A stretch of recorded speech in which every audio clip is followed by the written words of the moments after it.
أعوذ بالله من الشيطان الرجيم بسم الله الرحمن الرحيم يا أيها الذين آمنوا إن جاءكم فاسق بنبأ فتبينوا أن تصيبوا قوما بجهالة فتصبحوا على ما فعلتم نادمين واعلموا أن فيكم رسول الله لو يطيعكم في كثير من الأمر لعنتم ولكن الله حبب إليكم الإيمان وزينه في قلوبكم وكره إليكم الكفر والفسوق والعصيان أولئك هم الراشدون فضلا من الله ونعمة والله عليم حكيم صدق الله مولانا العظيم الصلاة والسلام عليك يا سيدي يا رسول الله الصلاة والسلام عليك يا سيدي يا حبيب الله الصلاة والسلام عليك يا سيدي يا شفيع المذنبين وعلى آلك وأصحابك يا سيدي يا رحمة للعالمين.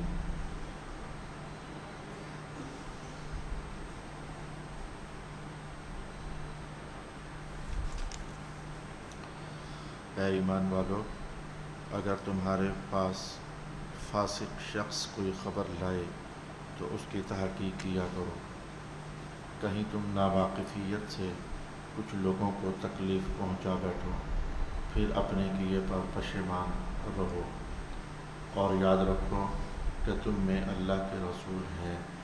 اگر وہ بہت سی چیزوں میں تمہارا کہا مان لیتے تو ضرور تم مشقت میں پڑ جاتے، لیکن اللہ تعالیٰ نے تمہاری طرف ایمان کی محبت ڈال دی ہے اور اس کو تمہارے دلوں میں خوشنما بنا دیا ہے، اور تمہارے نزدیک کفر اور فسق اور معصیت کو ناپسندیدہ بنا دیا ہے۔ یہی لوگ ہدایت یافتہ ہے۔ یہ اللہ کا فضل اور اس کی نعمت ہے، اور اللہ بے حد جاننے والا، حکمت والا ہے۔ صدق اللہ مولانا العظیم۔ تلاوت کردہ آیات بینات میں جو سب سے پہلی آیت کریمہ ہے، اللہ تعالیٰ نے اس میں ایمان والوں کو کیا تعلیم ارشاد فرمائی ہے۔ جب سورت شروع ہوئی تھی تو میں نے آپ کی خدمت میں عرض کیا تھا کہ سورہ حجرات معاشرتی مسائل سے بھری ہوئی ایک سورت ہے۔ کہنے کا تو ایک مختصر چند صفحات پر مشتمل سورت ہے، لیکن اس میں انسانی زندگی کے بہت سارے پہلوؤں کو زیر بحث لایا گیا ہے۔ آج کی تلاوت کردہ آیت کریمہ، اس میں الفاظ تو یہ ہیں اور ترجمہ تو یہ ہے کہ اے ایمان والو، ہر بندے کی بات نہ مانا کرو جو خبر تمہارے پاس لے کر آتا ہے۔ کوئی بھی بات، کوئی بھی خبر، ہر بندے کی خبر قابل یقین نہیں ہوتی اور قابل تسلیم نہیں ہوتی۔ خبر دینے والے مومن متقی لوگ بھی ہوتے ہیں، خبر دینے والے فاسق لوگ بھی ہوتے ہیں۔ جو فاسق طبقہ ہوتا ہے، نافرمان طبقہ، بے نماز طبقہ، یا فاسق کا معنی کہنے جا رہا ہوں، نافرمان طبقہ، بے نماز طبقہ، جھوٹا طبقہ، حرام رزق میں ہاتھ مارنے والا طبقہ، رسول پاک علیہ الصلوۃ والسلام کی شریعت کی کھلے عام مخالفت کرنے والا طبقہ۔ مسلمانوں کے اندر یہ سارے لوگ موجود ہیں۔ آپ جانتے ہیں، ماں باپ کا نافرمان شخص، اپنے پڑوسیوں کو بلا وجہ تنگ کرتے رہنے والا، چغلیاں کرنے والا، غیبتیں کرنے والا، تہمتیں لگانے والا، یہ سب لوگ فاسق لوگ ہوتے ہیں۔ اور اس طرح کے لوگ اگر تمہیں کوئی خبر آ کر دیں تو ایک دم سے ان کی بات نہ مانا کرو، خبر قبول نہ کیا کرو، ورنہ پھر عنقریب تم کسی مشقت میں اور بھاری کام میں پڑ جاؤ گے، پھر تمہیں شرمندگی کا سامنا کرنا پڑے گا۔ آیت کا لب لباب یہ ہے۔ اب میں چاہتا ہوں کہ اس آیت کو سمجھنے سے پہلے اس کے شان نزول کی طرف ہم بڑھیں اور تاریخی حوالے کے ساتھ ہم دیکھیں کہ آخر یہ آیت کب نازل ہوئی تھی۔ رسول پاک صلی اللہ علیہ وآلہ وسلم مختلف علاقہ جات کو فتح کرتے چلے جا رہے تھے، اور بہت سارے قبیلے، بہت سارے قریے، بہت سارے خطۂ ارض رسول پاک علیہ الصلوۃ والسلام کے زیر نگی ہوتے چلے جا رہے تھے۔ اکثر تو وہی تھے جو مسلمان ہو کر حضور کے تابع فرمان ہوئے چلے جا رہے تھے۔ بعض علاقے وہ بھی تھے جو مسلمان تو نہیں ہوئے تھے، لیکن انہوں نے یہ پسند کر لیا تھا کہ ہم جزیہ دے کر تو آپ کے ماتحت رہنا چاہتے ہیں، یعنی ہم لوگ جو آپ کی شریعت میں ٹیکس کہا جاتا ہے، جس کو شرعی ٹیکس، کہ ہم نے تمہیں زندہ چھوڑا ہوا ہے، اس کا بدلہ تم ادا کرو، تو اس بدلے کو دے کر ہم اپنے ہی دین پر اور اپنے ہی مذہب پر رہنا چاہتے ہیں۔ اس لیے مسلمانوں کے ملک میں کوئی بھی کافر اگر رہنا چاہے تو فری کھاتے نہیں رہ سکتا ہے۔ اللہ کا قانون یہ ہے اور قرآن حکیم کا دیا ہوا دستور یہ ہے، اس کی جان بخشی کی جا رہی ہے، اسے رہنے دیا جا رہا ہے، اسے مار نہیں دیا جا رہا ہے۔ اس بات کی اسے سالانہ قیمت چکانی ہوتی ہے، جس سالانہ قیمت کو جزیہ کے ساتھ تعبیر کیا جاتا ہے۔ کچھ لوگ ایسے بھی تھے کہ جو مسلمان ہو رہے تھے اور حضور کے زیر اثر ہوتے چلے جا رہے تھے۔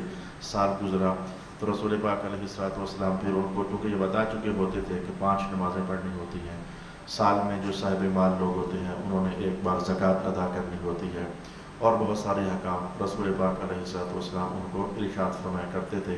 قبیلہ بنو مصطلق، جس کی طرف کبھی خود بھی رسول پاک علیہ الصلوۃ والسلام ایک مختصر لشکر لے کر تشریف لے کر گئے تھے، جہاں سے واپسی کے موقع پر جناب حضرت ام المؤمنین سیدہ عائشہ رضی اللہ تعالی عنہا کا وہ ہار کے گمنے والا واقعہ پیش آیا تھا، پھر جس میں منافقین نے جناب ام المؤمنین پر برائی کی تہمت بھی لگائی تھی۔ پھر سورۃ نور نازل ہوئی تھی، مہینہ بھر وہی رکی رہی تھی۔ یہ سارا 18ویں سپارہ کے اندر ہم جان چکے ہیں۔ تو اس قبیلے میں رسول پاک علیہ السلام بنفس نفیس بھی لشکر لے کر تشریف لے کر گئے تھے۔ پھر وہ مسلمان ہوئے، حضور کے زیر نگین اور زیر حکومت ہوئے۔ تو سال گزرا تو رسول پاک علیہ الصلوۃ والسلام نے حضرت ولید بن عقبہ کو بھیجا کہ آپ جائیے اور جا کر ان سے زکوٰۃ اور صدقات وصول کیجیے۔ صحابی رسول ہیں، لیکن ہوا یہ کہ آج تو حضرت ولید بن عقبہ یہ جناب عثمان ابن عفان رضی اللہ تعالیٰ عنہ کے ماں شریک بھائی لگتے تھے، یعنی دونوں جناب کی والدہ ماجدہ ایک تھیں اور والد گرامی الگ الگ تھے۔ تو جناب عثمان ابن عفان کے خیفی بھائی کو رسول پاک علیہ السلام نے بنو مصطلق کی طرف بھیجا کہ آپ جا کر ان سے زکوٰۃ وصول کریں۔ اب یہ جو ولید ہیں، زمانہ جاہلیت میں اور زمانہ کفر میں ان کی بنو مصطلق کے ساتھ بڑی جھڑپیں رہتی ہوتی تھی، لڑائی رہتی تھی، جھگڑا رہتا تھا، عداوت رہتی تھی، کبھی مارا، کبھی مار کھائی، کبھی پیٹا، کبھی پٹائی کی۔ تو یہ معاملات ان کے چلتے رہتے ہوتے تھے۔ لیکن اب تو بنو مصطلق والے مسلمان ہو گئے تھے اور ادھر جناب ولید بھی مسلمان ہو چکے تھے۔ تو اس بار جب رسول پاک علیہ الصلوۃ والسلام نے ان کو بھیجا کہ جا کر ان سے زکوٰۃ وصول کریں، تو بنو مصطلق کے جو لوگ تھے ان کو اطلاع ہوئی کہ حضور کا نمائندہ آ رہا ہے۔ تو انہوں نے ویلکم کرنے کے لیے کہ حضور کا نمائندہ آ رہا ہے، سال پورا ہو گیا ہے، زکوٰۃ کی وصولیابی کا وقت ہوا چاہتا ہے، تو وہ اپنے قبیلے گاؤں سے کچھ لوگ اکٹھے ہو کر باہر نکلے تاکہ ویلکم کریں، حضور کا نمائندہ آ رہا ہے، اس کا استقبال کریں، اس کی عزت افزائی کریں۔ یہ باہر کے کسی بھی زمانے، کسی بھی علاقے اور کسی بھی ماحول میں جو گھر والے ہوتے ہیں یا گاؤں والے، ان کا کچھ باہر نکل کر استقبال کرنا یہ عزت افزائی میں شمار کیا جاتا ہے۔ مجھے پتہ ہے کہ جب میں مختلف زمانوں میں کبھی میں پہاڑی علاقوں کے اندر بھی جاتا ہوں، کشمیر کی طرف یا ادھر مختلف علاقہ جات میں پہلی بار جب میں نے دیکھا تو میں حیرت بھی ناک بھی ہوا اور ان لوگوں کو عزت دینے پر عجیب اچھا بھی لگا۔ وہ 50 60 70 موٹر سائیکل لے کر گاؤں سے بہت دور باہر نکل آئے ہوئے تھے، جھنڈے انہوں نے ہاتھوں میں تھامے ہوئے ہیں۔ میں نے یہ ماحول پہلی بار دیکھا تھا، میں نے کہا یہ کیوں لوگ آئے ہیں؟ کہنے لگے یہ اپنے آنے والے مہمان خطیب کا استقبال کرنے کے لیے آئے ہیں۔ تو یہ کسی بھی علاقے میں مہمانوں کا استقبال کرنے کے لیے باہر نکلنا یہ عزت افزائی کی بہت نشانی سمجھا جاتا ہے۔ تو بنو مصطلق والے کچھ لوگ اکٹھے ہوئے کہ حضور کا نمائندہ زکوٰۃ وصول کرنے آ رہا ہے، ہم ان کو ویلکم کہتے ہیں تو دل و جان سے ہم زکوٰۃ ادا کریں گے۔ ادھر پوزیشن یہ تھی، اور جب وہ اکٹھے ہو کر آئے تو اس بات کی خبر جناب ولید کو ہو گئی، اور ان کے دل میں شیطان نے یہ خیال ڈال دیا کہ کہیں یہ وہ تو نہیں ہے کہ جو ہماری گزشتہ دشمنی چلتی رہی ہے اور عداوت چلتی رہی ہے، تو یہ اس سلسلے میں کہیں اکٹھے ہو کر آ رہے ہیں اور میں اکیلا ہوں۔ بس اگلی کہانی آپ سمجھ جائیں کہ شیطان وسوسہ تو ڈالتا ہے، اور وسوسہ ڈالنے میں تو اس نے جب اتنا خیال ڈالا تو جناب ولید وہیں سے اس خیال سے کہ یہ کہیں وہ پرانی عداوت اٹھ نہ رہی ہو، کیونکہ عربوں کی جنگیں، عربوں کے جھگڑے یہ تو 40 سال تک چلنا یہ تو پرانی عادت تھی، لیکن اس دن جناب ولید یہ خیال نہ کر سکے کہ جو حضور کے دامن سے وابستہ ہو جاتے ہیں، اللہ تعالیٰ قرآن پاک میں خود ارشاد فرما رہا ہے، ان کے دلوں کو صاف ستھرا فرما دیتے ہیں، ان کے دلوں میں ایمان کی محبت ڈال دیتا ہے، ان کے دلوں میں کفر، فسق اور معصیت اور نافرمانی اس کی نفرت اللہ تعالیٰ دلوں میں ڈال دیتا ہے۔ وہ وہیں سے واپس پلٹے اور جا کر کہنے لگے یا رسول اللہ وہ تو نہیں دیتے ہیں زکوٰۃ، حضور وہ تو زکوٰۃ نہیں دیتے ہیں، اور وہ تو جیسے کہ مجھے قتل کرنے کے لیے ایک دم سے میری طرف بڑھ رہے تھے۔ یہ اسی خیال پر آپ نے آ کر کے تو رسول پاک صلی اللہ علیہ وآلہ وسلم کی خدمت میں آ کر یہ عرض کر دی۔ ادھر وہ آئے تو تھوڑی ہی دیر گزری تو وہ جو بنو مستلق والے تھے وہ اس بات پر حیران ہوئے کہ یہ جناب زکوٰۃ وصول کرنے آئے تھے تو ہم سے ملاقات کیے بغیر ہی کہیں واپس چلے گئے ہیں، تو وہ ادھر یہ ڈر گئے کہ کہیں رسول پاک علیہ السلام نے کوئی نیا آرڈر تو نہیں جاری کر دیا جس سے حضور ہم پر ناراض ہو گئے ہوں، تو فرما دیا ہو کہ ان سے زکوٰۃ نہیں لینی ہے۔ وہ ڈر کے مارے بھاگے بھاگے پیچھے وہ بھی حضور کی خدمت میں آ گئے، تو آ کر کہنے لگے یا رسول اللہ آپ کا نمائندہ آیا تھا، زکوٰۃ وصول کرنے کی خبر ہمیں پہنچی تھی تو ہم ان کے استقبال کے لیے آئے ہیں، تو وہ تو ادھر ہی سے واپس آ گئے، تو حضور آپ ہم سے ناراض تو نہیں ہو گئے؟ جا کر یہ پوچھا حضور آپ ہم سے ناراض تو نہیں ہو گئے، کوئی ہم سے غلطی تو نہیں ہو گئی کہ زکوٰۃ وصول کیے بغیر ہی آپ کا وہ نمائندہ واپس آ گیا؟ اب دو خبریں حضور رحمۃ اللہ علیہ السلام کے سامنے آئیں، ایک جناب ولید کی خبر کہ یہ تو مجھے پرانی عداوت کی وجہ سے قتل کرنا چاہتے تھے، اور دوسرے وہ خود لوگ آ گئے کہ یہ حضور ہم تو زکوٰۃ دینا چاہتے ہیں، تو یہ زکوٰۃ لیے بغیر واپسی ہوئی ہے، ہم تو گھبرا گئے ہیں، کوئی ناراضگی تو نہیں ہوگی رسول پاک علیہ الصلوۃ والسلام کی؟ اچھا مصطفیٰ کریم تو مصطفیٰ کریم علیہ الصلوۃ والسلام ہیں۔ حضور رحمۃ اللہ علیہ نے جناب خالد بن ولید کو خفیہ بلایا اور بلا کر کہا کہ یہ اس طرح کے دو حالات میرے سامنے آئے ہیں، ایسا کریں کہ آپ خفیہ طور پر جائیں اور جا کر خبر لگا کے کہ بنو مستلق والے کس ارادے میں ہیں، کیا ولید جو کہہ رہے ہیں یہ صحیح ہے یا بنو مستلق والے جو کہہ رہے ہیں وہ صحیح ہے؟ تو خالد بن ولید تو منجے ہوئے سالار تھے، تو وہ اس وقت میں داخل ہوئے کہ دن ڈھل رہا تھا اور لوگ اپنے گھروں میں جا رہے تھے، اور اب جب عصر کا وقت بالکل انتہا کو پہنچنے والا تھا، مغرب شروع ہونے والی تھی، اس وقت میں جناب خالد بن ولید اپنے بعض ساتھیوں کو لے کر تو بنو مستلق قبیلے میں داخل ہوئے، تو وہاں انہوں نے دیکھا کہ اذان مغرب ہوئی ہے، اللہ اکبر اللہ اکبر، تو انہوں نے کہا یہ تو حالات تو اسلام والے ہیں، اور انہوں نے فرمایا تھا کہ پرکھنا کہ حالات و واقعات اسلام والے ہوئے تو پھر خاموشی سے واپس آ جانا، زکوٰۃ وصول کر لینا ان سے، پھر واپس آ جانا، اور اگر حالات مسلمانوں والے نہ ہوئے تو پھر وہی کام کرنا جو کافروں کے ساتھ کیا جاتا ہے۔ وہ انہوں نے کہا اچھا یہ تو مغرب کی اذان تھی، تھوڑا کو اور رک لیتے ہیں، وہ گھنٹہ ڈیڑھ گھنٹہ اور رکے، تو پھر عشاء کی اذان بھی ہوئی، نماز بھی ہوئی، جماعت بھی ہوئی، تو انہوں نے کہا یہ تو سارے مسلمانوں کی حالات نظر آ رہے ہیں، تو پھر وہ آمنے سامنے ہو کر کہا نکالو بھی زکوٰۃ، رسول پاک علیہ الصلوۃ والسلام نے اب مجھے بھیجا ہے زکوٰۃ وصول کرنے کے لیے، تو وہ زکوٰۃ لے کر حضور کی خدمت میں آ گئے۔ اب ایسے میں رب کائنات نے قرآن حکیم نازل فرما دیا، اگر رسول اللہ صلی اللہ علیہ وسلم تمہاری بات مان کر فوراً لشکر کشی کا حکم دے دیتے اور جا کر ان کو حضور کے سپاہیوں کی تلواروں سے پھر کون بچتا، وہ کٹا جاتے، اور پھر بعد میں خبر اڑتی وہ تو مسلمان تھے، وہ تو زکوٰۃ دینا چاہتے تھے، تو اے ولید پھر آپ کا کیا بنتا، اور پھر جو شرمندگی کا سامنا کرنا پڑتا کہ رسول اللہ علیہ الصلوۃ والسلام نے اپنے ہی ماننے والوں کو قتل کر دیا ہے اور شہید کر دیا ہے، جو ماحول کے اندر پھر ایک آلودگی پھیلی تھی، پھر اس کا کیا ہوتا؟ تو رسول اللہ بھی ہوں، رب کائنات آیت نازل فرما دی، یا ایھا الذین آمنوا ان جاءکم فاسق بنبأ فتبینوا، اگر کوئی خبر تم تک پہنچتی ہے تو اس خبر کی تصدیق کر لیا کرو، جانچ پڑتال کر لیا کرو، تحقیق کر لیا کرو، وغیرہ پھر اسی خبر پر عمل کرتے ہوئے فوراً اگر تم ایکشن یا ری ایکشن کرو گے تو پھر کوئی الٹا سیدھا کام ہو سکتا ہے جس کے بعد بڑا نقصان بھی ہو سکتا ہے اور تمہیں شرمندگی کا سامنا بھی کرنا پڑ سکتا ہے۔ بنیادی طور پر آپ سمجھ گئے کہ یہ آیت کس موقع پر نازل ہوئی ہے اور اس کا شان نزول کیا تھا، اس کا پس منظر کیا تھا۔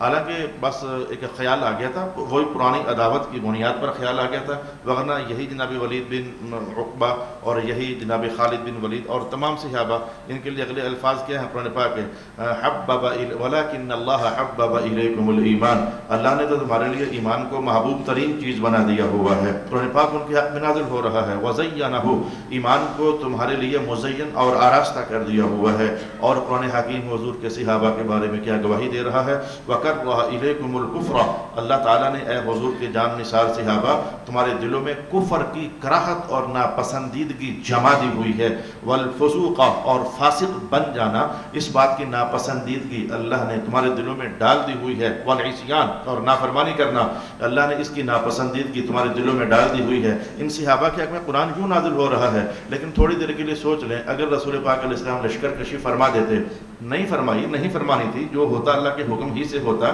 لیکن وہ جانچ پڑتال کرنے والا معاملہ رسول اللہ ہو تب بھی فرما رہے ہیں۔ اور میں آپ کو بتا دوں کہ عدالتی کارروائیاں جتنی بھی ہیں، عدالتی کارروائیاں کئی بار ایسا ہوتا کہ رسول پاک علیہ السلام جس بندے کے خلاف الزام ہوتا ملزم، تو ملزم کے آنے سے پہلے ہی رسول پاک علیہ السلام فرما دیتے ہوتے تھے کہ یہ بندہ صحیح ہے یا یہ بندہ غلط ہے، یہ جان لینے کے باوجود، خدا داد علم کے باوجود، حتیٰ کہ مدینہ کے ماحول میں ایسا بھی ہوا ہے کہ ایک عورت اور مرد کے لیے برائی کی تہمت لگ گئی ہے، اس وقت تک تہمت ہی تھی، تبھی حضور کی عدالت میں کیس نہیں پہنچا ہے۔ حضور پہلے ہی فرما رہے ہیں کہ اگر بچہ اس شکل و صورت کا ہوا تو اپنے باپ کا ہوگا، اور اگر اس شکل و صورت کا نہ ہوا تو پھر سمجھ آنا یہ تہمت لگی ہوئی ہے۔ یعنی رسول اللہ علیہ وسلم خدا داد علم سے بہت کچھ جان لینے کے باوجود، میرے حضور جب بھی کوئی عدالت کیس آتا حضور کے پاس تو اپنے علم کی بنیاد پر حضور فیصلہ نہ فرماتے۔ حضور فرماتے دعویٰ کرنے والے تجھے گواہ پیش کرنے ہوں گے، اور اگر تو گواہ پیش نہیں کر سکتا تو جس کے خلاف دعویٰ کیا گیا ہے تجھے پھر قسم اٹھانی ہوگی۔ تو حضور ہمیشہ گواہوں پر اور قسم کی بنیاد پر فیصلے کیا کرتے تھے، کیونکہ خوب جانتے تھے کہ آج میں تو چلو ہوں کہ رب کائنات مجھے ماحول سارا دکھا دیتا ہے، تو میرے بعد کس قاضی کو اور کس جج کو اور کس عدالت کی کرسی پر بیٹھنے والے کو یہ رحمت نصیب کی جائے گی کہ وہ بھی دیکھ سکے کہ حالات کی حقیقت کدھر ہے اور حالات کا باطل کدھر ہے، وہ تو نہیں جان سکتا۔ تو رسول پاک علیہ الصلوۃ والسلام نے دستور دینا تھا، اور دستور دیتے ہوئے حضور پھر عدالت کی جو دستور ہے وہ ارشاد فرما دیے کہ اسی لیے تو میرے پیارے دوستوں لگے ہاتھوں دماغ میں خیال آ گیا ہے، یا کبھی تمہاری چیزیں گم جاتی ہیں تو کسی بابے کے پاس جاتے ہو اور وہ ناخن پر سیاہی لگا کر کے تمہیں بتاتا ہے وہ چور وہ جا رہا ہے، تو وہ سب باطل ہے، اس کا شریعت سے کوئی تعلق نہیں ہے۔ یا کسی بچے کو پکڑ کر کے تو اس کی آنکھوں پر پٹی باندھ کر کے بیٹا بتا کون آنے والا کدھر سے آیا کدھر گیا، وہ کہتا ہے ادھر سے چھلانگ ماری ادھر سے چڑھا، تو پھر واپس گیا اس نے یہ شے اٹھائی، اسے گھر بھی پہنچ جاؤ تم اس بنیاد پر کوئی فیصلہ نہیں لے سکتے ہو۔ یہ سب باطل چیزیں ہیں۔ شریعت میں گناہ کے ثابت ہونے کے اور جرم کے ثابت ہونے کے دو ہی طریقے ہیں، یا بندہ اقرار کر لیتا ہے اور یا پھر گواہی چل جاتی ہے، اور ایک تیسرا طریقہ ہے کہ جو فریق مخالف ہوتا ہے اس سے کہا جاتا ہے کہ تو قسم اٹھا لے، اور قسم اٹھانے پر فیصلہ پھر کسی ایک فریق کے حق میں، اور قسم نہ اٹھانے پر پھر جو ہے فیصلہ پہلے فریق کے حق میں چلا جاتا ہے۔ یہ باتیں تو اگرچہ میں نے تیز ترین کی ہیں، یہ سب سمجھنے والوں کے لیے سمجھنے والی ہیں بھی نہیں، یہ عدالت کا دستور ہے اور عدالت کا قانون ہے۔ اسی لیے تو میں ایک بار اللہ تعالیٰ میرے سب دوستوں کا بھلا کرے، مجھے انہوں نے بلا لیا کہ وہ کلار نے بلا لیا کہ ہمارے پاس ہے میلاد کا جلسہ کرنے کے لیے، چلا تو میں گیا، لیکن وہ دماغ میں جو ایک بھرا ہوتا ہے کہ یار یہ ہماری عدالتوں میں 20 سال 30 سال فیصلے چلتے ہیں، تو میں نے کہا مجھے آئندہ نہ ہی بلائیں گے، نہیں بلائیں گے تو نہ بلائیں، لیکن میں نے حضور کی اتنی بات کرنی ضرور ہے کہ 20 سال کیس چلنا 30 سال کیس چلنا شریعت میں اس کی کوئی بنیاد ہی نہیں ہے۔ 30 سال 15 سال 10 سال دو سال بھی کیس چلنا شریعت میں اس کی بنیاد ہی نہیں ہے۔ تقادم کی بنیاد پر جب حدود ثابت ہو جاتے ہیں، تقادم کی بنیاد پر شہادت کے اندر فطور پیدا ہو جاتا ہے، یہ وہ باتیں ہیں جو قرآن پاک میں ہم شریعت پاک کے اندر پڑھتے ہیں۔ تو میرے کو اطلاع ہوئی بات میں کہ یہ پہلے حضرت ہیں جو ابھی سمجھانا چاہتے تھے، اور بھائی سمجھانا نہیں چاہتا تھا، آپ کا دستک دینا چاہتا تھا دروازے پر، لیکن ظاہر ہے کہ 2 یا 4 یا 5 وکیل مل کر کیا کر سکتے ہیں، آوے کا آوا ڈسٹرب ہے، 40 سال کیس، بندہ مر چکا ہے، آج اس کی آزادی کا فیصلہ ہو رہا ہے جیل سے، کس کو آزاد کر رہے، خدا کے بندو ظالموں کس کو آزاد کر رہے، وہ تو بیچارہ کب سے مر چکا ہے، اور جب 30 سال گزرنے کے بعد یہ فیصلہ دیتے ہو کہ با عزت بری کر دیا گیا، اس کے 30 سال کا ذمہ دار کون ہے؟ یہ 30 سال کے بعد جو تمہیں سمجھ آئی ہے با عزت بری قرار دے دیا گیا۔ اس لیے ہم شور ڈالتے رہتے ہیں طلاقوں کے معاملے میں، خلوں کے معاملے میں، اور بہت سارے معاملات میں جو عدالت کے اندر خاموش کر دیے جا چکے ہیں، ہم شور ڈالتے رہتے ہیں جہاں کہیں موقع بنتا ہے کہ ایسا نہ کرو ورنہ قیامت والے دن حساب تو ہو جانا ہے، سب سے حساب ہو جانا ہے۔ طلاق 3 کیوں اکٹھے لکھواتے ہو جب دستور ہے جو کہ ایک لکھاؤ اور اس کے بعد گنجائش کا راستہ باقی ہے؟ کیوں آج تک طلاق ثلاثہ کا نوٹس تم کیوں لکھواتے ہو؟ تاکہ محراب اور تم آپس میں کلیش کرنے لگ جاؤ۔ جب میں نے کہا بھی تھا کہ ایک آدھ بار باز سینئر وکلاء سے کہا تھا کہ مل بیٹھ کر کے دعوت میں کرتا ہوں، کھانا میں کھلاتا ہوں، اور بٹھا کر کے ہم ایک پیج پر اکٹھے ہو جائیں، اور میں کہتا ہوں کہ طلاق لکھنے کا شرعی دستور یہ ہے کہ 1 2 پھر وقت گزرنے دو پھر 1 2، تم تینوں اکٹھی لکھوا کر جو پھر کہتے ہو کہ صلح کی گنجائش باقی ہے، پھر مذہب کہتا ہے کہ دینے کے بعد صلح کی گنجائش کدھر باقی رہتی ہے؟ خیر یہ دماغ پھر گھوم کر کہیں اور جانا شروع ہو گیا۔ تو عدالت میں رسول پاک علیہ السلام جو ہے وہ اس بنیاد پر فیصلے جاری کیا کرتے، ذاتی علم کی بنیاد پر نہیں۔ آج بھی جج اگر خود قتل ہوتے دیکھ لے، اس بنیاد پر وہ فیصلہ نہیں کر سکتا کہ قاتل یہ ہے، بلکہ اس سے گواہ طلب کیا جاتا ہے۔ مذہب کے دستور یہ ہے۔ اچھا معاملہ کہیں میرا ادھورا ہی نہ رہ جائے جس بنیاد کو لے کر آج میں نے کچھ اور آپ سے عرض کرنا ہے۔ اگر رب کائنات نے ارشاد فرما دیا ان جاءکم فاسق بنبأ فتبینوا، اگر کوئی خبر آتی ہے تو فوراً سن کر تسلیم نہ کر لیا کرو۔ رسول پاک علیہ السلام نے اعلان کر رکھا ہے بندے کے جھوٹا ہونے کے لیے اتنا ہی کافی ہے جو سنی سنائی بات کو آگے کر دیتا ہے۔ میں کہتا ہوں میں اپنی مثال میں آپ کے سامنے ہوں، میں آپ کی مثال، یہ لطیفہ ہے، یہ لطیفہ کتنے لطیفے اس طرح کہ میں اپنے کندھوں پر اٹھا کر پھر رہا ہوں اور اپنی زندگی کو پورا کر رہا ہوں۔ یہ لطیفہ نہیں تو اور کیا ہے؟ ایک صاحب اٹھیں جی وہ حضرت صاحب نے دوسری شادی کر لی، دوسرے کہے میں تو تیسری جانتا ہوں، تیسرا کہے میں تو چوتھی بھی جانتا ہوں، اور 5 شادیاں میری کروا دیں، اور جس کی ہوئی ہے اس غریب کو پتہ ہی نہیں ہے تو پھر جو میں جملہ کہنا چاہتا ہوں، بڑے معتبر بندے نے کہا ہے جو جھوٹا ہے وہ معتبر کیسے ہو گیا؟ میں اس بات پر حیران ہوں. جو بندہ جھوٹ بول رہا ہے تم اسے معتبر سمجھ رہے ہو. قوم کی عقل بھی کہاں سے کہاں چلی گئی، اور پھر اسی کے مطابق ادھر سے سنا ریئیکشن شروع کر دیا، ادھر سے سنا ریئیکشن شروع کر دیا. لیکن قرآن حکیم تو کہتا ہے کہ اگر جو اچھی خبریں ہیں، اچھی خبروں پر جانچ پڑتال کرنے کا حکم نہیں ہے. یہ جو غلط خبریں ہوتی ہیں جس میں عزت نفس پائمال ہوتی ہے، جس میں کوئی نقصان ہوتا ہے، بھئی کوئی آ کے آپ سے کہ جی اذان ہو گئے نماز پڑھ لو، اس میں کیا برا ہے؟ اٹھو نماز پڑھ لو. اٹھو نماز پڑھ لو. میں خود اذان سن کر آیا ہوں جی میں نے دیکھا ہے چاند نکل آیا ہے جی ماشاءاللہ چاند نکل آیا، گواہ پیش کرو تو بات ختم ہو گئی. اور اگر بندہ مومن ہے، فاسق نہیں ہے، عادل ہے، متقی ہے، تو اس کی بات کو ڈائریکٹ بھی قبول کیا جا سکتا ہے. اچھا، اب میں نے جو ایک حکم آپ کی خدمت میں کہا، آپ پورے کے پورے معاشرے والے لوگ اس عنوان کی لپیٹ میں ہو. خاندانوں کے اندر 6 میں گویاں ہوتی ہیں، کنڈ پیچھے باتیں ہوتی ہیں، اس نے یہ کہا، اس نے یہ کہا، وہ ایسے گیا، وہ ایسے گیا، اور پھر آپ لوگ اس کو سنتے ہو، سننے پر کان دھرتے ہو، کان دھر کر توجہ دیتے ہو، اور اپنے اندر ایک فیصلہ محفوظ بھی کر لیتے ہو. پھر ٹھیک ہے، آج کے بعد پھر ایسے تو ایسے ہی صحیح، حالانکہ تم نے تو پڑتال ہی نہیں کیا، تم نے تو جانا ہی نہیں ہے کہ وہ کہنے والا جھوٹ کہہ رہا ہے یا کہنے والا سچ کہہ رہا ہے. یقین جانو بہت سارے فسادات خاندانوں کے اندر اس بنیاد پر ہیں، بہت سارے فسادات دوستیوں یاریوں کے اندر اس بنیاد پر ہیں. اس لیے رسول پاک علیہ الصلوۃ والسلام نے علم کا پہرا یہاں بٹھایا اور فرمایا کہ مجھے بتایا گیا ہے کہ 8 لوگ ہیں جو اللہ کی مخلوق میں سب سے گندے لوگ ہیں. 8 قسم کے لوگ ہیں جو اللہ کی مخلوقات میں سب سے گندے ترین لوگ ہیں. اور پھر ان میں سے آپ نے یہ جملہ ارشاد فرما دیا، المفرقون بین الاحباء، ایسے لوگ جو دو پیار کرنے والے، تعلق دار، محبت کرنے والے، دوست، احباب، رشتہ دار، دو دوستوں، دو رشتہ داروں کے درمیان پھوٹ اور نفرت ڈلوانے والے لوگ ہوتے ہیں. یہ ابغض الخلائق ہیں، یعنی اللہ کو سب سے گندے لگتے ہیں. اللہ کی مخلوق میں ان سے شریر بندہ کوئی اور ہوا ہی نہیں ہے. 8 طرح کے لوگ تھے، وہ 8 کی حدیث تو آج میں نے پوری نہیں کرنی ہے.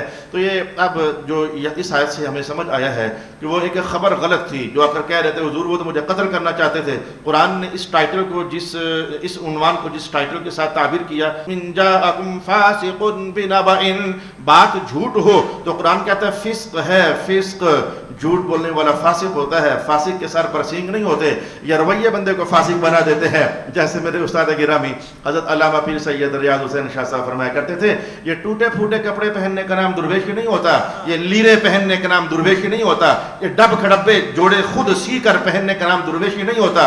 درویشی کردار کا نام ہوتا ہے، درویشی کیریکٹر کا نام ہوتا ہے. ڈب کھڑبے پہن کر بھی نہ تم نماز پڑھو، نہ بندگی کرو، نہ اطاعت میں نور کمانے والے بنو، یہ کون سی درویشی ہے؟ تو جیسے درویشی یہ لباس اور ظاہری گیٹ اپ کا نام نہیں ہوتا، یہ رویوں اور کرداروں کا نام ہوتا ہے. تو فاسق کے سر پر سینگ نہیں ہوتے، بلکہ یہ بھی کردار کا نام ہوتا ہے، کیریکٹر کا نام ہوتا ہے. تو یاد رکھنا، جھوٹ بولنے والا فاسق ہوتا ہے. مجھے اپنی عدالت کا آج اس حوالے سے تو نہیں پتا، جو پتہ ہے بہت ہی غلط ہے، جو پتہ ہے وہ بہت ہی غلط ہے. لیکن عدالت کے اندر جو شرعی عدالت ہے اس کے اندر فاسق بندے کی گواہی قابل قبول نہیں ہوتی ہے. بے نماز فاسق ہے، اس کی تو گواہی ہی قابل قبول نہیں ہے. جھوٹا بندہ فاسق ہے، اس کی تو گواہی ہی قابل قبول نہیں ہے. زانی بندہ فاسق ہے، اس کی تو گواہی ہی قابل قبول نہیں ہے. شرابی بندہ فاسق ہے، اس کی تو گواہی ہی قابل قبول نہیں ہے. اب رک کر کے کس سے سوال کروں، کس کے سامنے دکھ رکھوں، اپنا زخم کس کو دکھاؤں؟ کہ ہماری عدالت میں جو گواہ چلتے ہیں یہ بڑے متقی ہوتے ہیں، یہ عارضہ ہوتے ہیں، یہ تہجد گزار ہوتے ہیں. کسی کی ڈاڑی نہیں ہے، کوئی بے نماز ہے، کوئی جھوٹا ہے، کوئی فراڈی ہے، کوئی فراڈ میں 1 نمبر سے بھی کچھ مزید آگے جا چکا ہے. گواہیاں چل رہی ہیں، فیصلے ہو رہے ہیں. اس لیے تو عدالت میں بے برکتی اور نہ جانے کہاں کہاں. محرابوں کے اندر جھوٹ نہیں چلتا.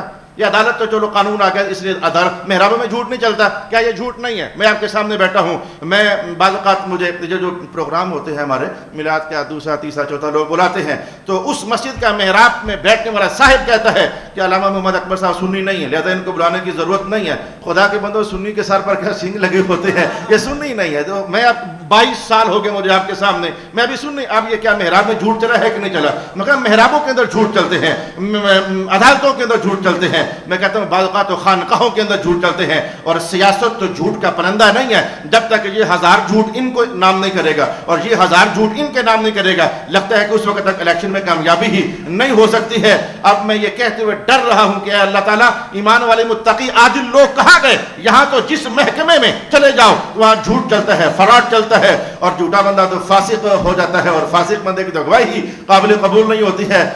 لن تقبلوا لهم شہادتا ابدا. فاسق بندہ جب تک توبہ نہیں کر لیتا اس وقت تک اس کی گواہی قابل قبول نہیں ہوتی ہے. اب میں یہ بحث نہیں چھیڑ سکتا، میرے بس میں نہیں ہے. کن کو سمجھاؤں کہ شہادت کے مقامات کیا ہوتے ہیں؟ ایک تحمل شہادت ہوتا ہے اور ایک ادائے شہادت ہوتا ہے. فاسق بندہ تحمل کا اہل تو ہوتا ہے لیکن ادا کا اہل نہیں ہوتا۔ اے میرے اللہ کریم، یہ میں چیپٹر کس کو بتاؤں جا کر، یہ بات کس کو جا کر سمجھاؤں؟ نہیں بتا سکتا، نہیں سمجھا سکتا، لیکن اتنا سمجھ لو کہ فاسق بندے کی ویلیو نہیں ہوتی ہے، اللہ کے کاغذوں میں اس کی ویلیو نہیں ہوتی ہے۔ ہاں، قیامت کے قریب جیسے زمانہ بڑھتا چلا آ رہا ہے، میرے حضور نے فرمایا تھا ہاں قیامت کے دن ایسا ہوگا، ایک شخص لکا ابن لکا ہوگا، وہ بھی کمینہ ہوگا، اس کا باپ بھی کمینہ ہوگا، اس کی دولت مندی اور ظلم و زیادتی اور تجبر اور قوت کی بنیاد پر لوگ اس کو عزت دیں گے اور کنڈ پیچھے اس کی ہزار باتیں کریں گے۔ یہ اہل دنیا کو جو عزت دینے کا دستور رکھتے ہیں، اندر کھاتے سب جانتے ہوتے ہیں، تو مرا حاجب گو من شما رہا حاجب گویم، تو مجھے اچھا کہہ دینا میں تجھے اچھا کہہ دوں گا، بس بات آئی گئی ہو جائے گی۔ لیکن یہ جھوٹ ہر طرف اپنے پنجے گاڑ چکا ہے، جھوٹ کی چڑیلیں۔ رسول پاک علیہ السلام بول رہے ہیں، او خدا کے بندو، یہ تمہارا جملہ نہیں، رسول اللہ کا کلام ہے۔ رسول اللہ علیہ السلام فرماتے ہیں جو بندہ جھوٹ بولتا ہے اس کا منہ کالا ہو جاتا ہے۔ اب یہ فزیکلی کالا نہ سمجھنا، سلطان العارفین نے کہا تھا دل کالے نالو منہ کالا چنگا۔ وہ جو دل کا کالا ہونا ہے یہ وہ ہے کہ بندے کا منہ کالا ہو جاتا ہے، اور اس بندے پر جو سچ بولنے والا ہوتا ہے اس پر نور کی انوار کی بارش ہونے لگ جاتی ہے۔ رسول پاک علیہ السلام یہ سمجھائیں جب تمہارے منہ سے ایک جھوٹ نکلتا ہے تو تمہارے وجود سے ایسی اسپرچولی اسمیل پیدا ہوتی ہے اور ایسی بو پیدا ہوتی ہے کہ ایک میل ادھر جو تمہارے لیے رحمت کے فرشتے آنے ہوتے ہیں وہ رحمت کے فرشتے دور ہٹ جاتے ہیں۔ رحمت کے فرشتے کہاں دور ہٹ جاتے ہیں۔ ان میں سے ایک عنوان جھوٹ ہے۔ جھوٹا بندہ رحمت کے فرشتوں سے بہت دور کر دیا جاتا ہے۔ زیادہ دیر تک بغیر غسل کے نہ رہا کرو، غسل ہو جائے تو پھر فٹافٹ غسل ادا کیا کرو، اس لیے کہ بغیر غسل کے جب تک بندہ حالت نجاست میں رہتا ہے رحمت کے فرشتے داخل نہیں ہوتے ہیں۔ اور گجر خان والوں میں کون سی جنگ آپ کو سنو جو آپ لوگوں نے میرے ساتھ چھیڑی ہوئی ہے، میں تو آپ کو بولتا رہوں گا، مجھے آپ کے دباؤ کا بھی پرواہ نہیں ہے، مجھے آپ کے مخالف ہو جانے کی بھی فکر نہیں ہے۔ اب تھوڑی زندگیاں رہ گئیں، وہ قبروں کے اندر بہت سارے چلے گئے، ہم نے بھی مٹی کی چادر اوڑھ کر قبروں کے اندر اتر جانا ہے۔ اب جوانی کا زمانہ تو میرا گزر گیا اور جو مفادات اور مقاصد ہوتے ہیں میں نے اچیو کرنے ہیں وہ تو ختم ہو گیا۔ اب کیا میں تمہارے سامنے دبوں گا اور اللہ کا حکم چھوڑوں گا؟ میں تمہیں کہہ کر تھک گیا ہوں، جنازہ ایک بار ہے، میں تمہیں کہہ کر تھک گیا ہوں، غسل ایک بار ہے، میں تمہیں کہہ کر تھک گیا ہوں، یہ شے ایسے ہے، لیکن تم رک نہیں رہے۔ نہ رکو، کیا ہے، وقت تو گزر جانا ہے۔ لیکن میں کہتا ہوں کہ یہ جنازہ جو میت بندہ فوت ہو جاتا ہے اسے جلدی سے غسل دے دیا کرو، جب تک وہ حالت نجاست میں رہتا ہے اس وقت تک رحمت کے فرشتے نازل نہیں ہوتے ہیں۔ تو بندہ غسل کی حالت میں ہو رحمت کے فرشتے آنا بند کر دیتے ہیں۔ میں نے 2 ہی بندے کہے آج اس مجلس کی قلت وقتی میں 2 ہی بندے کہہ سکا کہ کہاں رحمت کے فرشتے نازل نہیں ہوتے ہیں۔ ایک جھوٹا بندہ ہے جو رحمت سے معروم کر دیا جاتا ہے، ایک بے غسل آدمی ہے جس پر غسل لازم تھا لیکن وہ یہ تو خود ہماری کلاس روم کے اندر ایک لڑکا ہوتا تھا، پتہ نہیں کہاں ہے آج کل، وہ 35 سال پرانی کہانی ہے۔ وہ ایک بار وہ ہمارے استاد گرامی سے کہنے لگا شاہ صاحب میرے جسم سے اسمیل آتی رہتی ہے، تو پتہ نہیں کیا ماجرا ہے، میں نہاتا تو ہوتا بھی اتنا ہوں لیکن بو نہیں ختم ہوتی میرے جسم سے۔ شاہ جی کہنے لگے اچھا کل رابطہ کرنا کلاس کے اندر۔ وہ اگلا دن ہوا تو وہ کہنے لگا بیٹا تو کہیں غسل کرنے میں تاخیر تو نہیں کرتا اور اسی حالت میں کھاتا پیتا تو نہیں رہتا؟ کہتا جی حضور ایسے ہی کرتا ہوں۔ وہ کہا اس سے اسمیل پیدا ہوتی ہے، بدبو پیدا ہوتی ہے جسم میں، تو زیادہ دیر تک ایسے نہ کیا کر۔ تو لہذا یہ دیکھو یہ گھر کا واقعہ، یہ جھوٹے بندے کے وجود سے اسپرچولی وہ ویسے ایسے محسوس نہیں ہوتا، کچھ چیزیں وہ فرشتوں کو محسوس ہوتی ہیں، کچھ چیزیں فرشتوں کو محسوس ہوتی ہیں۔ تو جھوٹا بندہ بدبو اس کے جسم سے آ رہی ہوتی ہے، جو بے غسل آدمی ہوتا ہے بدبو اس کے جسم سے آ رہی ہوتی ہے۔ فاسق بندہ اللہ کے ہاں یہ بدبودار بندہ ہوتا ہے، بلکہ بدبودار کیا، یہ تو ابغض الخلائق ہوتا ہے۔ تو رب کائنات نے ارشاد کیا میں آیت کو نہیں نبھا سکا ہوں، مجھے محسوس ہو گیا ہے کہ میں آیت کو نہیں نبھا سکا ہوں، مجھے کچھ کلام اور کرنا ہے لیکن میں آیت کا ترجمہ تو آپ کو سناؤں، چلیں کچھ نہ کچھ تو میں شاید ڈلیور کر سکا ہوں۔ یا ایھا الذین آمنوا ان جاءکم فاسق بنبأ، یہ جھوٹا بندہ فاسق ہوتا ہے۔ گھر میں فسق و فجور تمہیں نظر آ نہیں رہا ہے کہ گھر میں فاسق پڑے ہوئے ہیں۔ اور پھر میں آپ کو یہ بتا دوں کہ رسول پاک علیہ السلام سے پوچھا کہ حضور یہ جو مومن آدمی یہ بخیل ہو سکتا ہے؟ میں ہاں، یہ نہیں کوئی خوشی کے اظہار کے ساتھ نہیں، ہو سکتا ہے، یعنی یہ جو ہمارا یہ میرا لہجہ ہے لیکن یہ حضور کے لہجے پاک کی مکمل ترجمانی نہیں ہو سکی، ہاں ہو سکتا ہے بخیل۔ یا رسول اللہ مسلمان مومن بزدل ہو سکتا ہے؟ کہا ہاں یہ بھی چلو ہو سکتا ہے۔ اب لہجے میں سمجھے کوئی خراج تحسین پیش کرنے والا عنوان نہیں ہے، اس صاحب نے تیسرا سوال کر دیا، یا رسول اللہ مومن جھوٹا ہو سکتا ہے؟ لہجہ بدل گیا، نہیں نہیں نہیں یہ نہیں ہو سکتا، یہ نہیں ہو سکتا۔ اللہ اکبر اللہ اکبر۔